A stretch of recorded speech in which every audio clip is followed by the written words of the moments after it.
भोले बाबाचा एवढं कळायला वेळ लागतं तर बाकी काय. अशी जटा पडली, तुम्हाला माहिती जटेत किती दिवस फिरत होती का? तुम्हाला माहिती हे सगळं कुठून निर्माण झाली? गौतम ऋषीने जी निर्माण केली आणि खाली यायला लागली तिला जे स्पीडने गेली. भगवंतानी फक्त अशी जटा केली, ती जटात अटकली तर काही वर्ष जटेत होती. परत तपश्चर्या करावं लागली, बाबा सोडा तिला खाली. आपटली तेव्हा ती खाली आली परत. एवढं सोपं आहे का?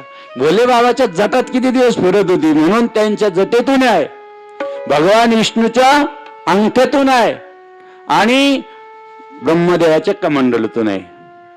ज्यावेळेस आपण पाय गंगेमध्ये जर गेलं तर नर्मदा मैयामध्ये असे पाय असे टाकायचे नाही, लात लागण्याचं पाप लागतं.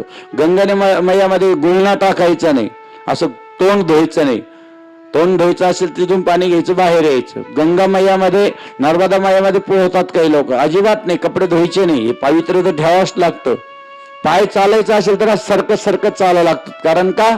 किती महत्व सांगितलेलं आहे. म्हणून आपण पाय ठेवतो त्यावेळेस ते आपल्या अंगठ्यामध्ये येते. ज्यावेळेस आपण डुबकी मारतो त्यावेळेस ते आपल्या जटेत येते.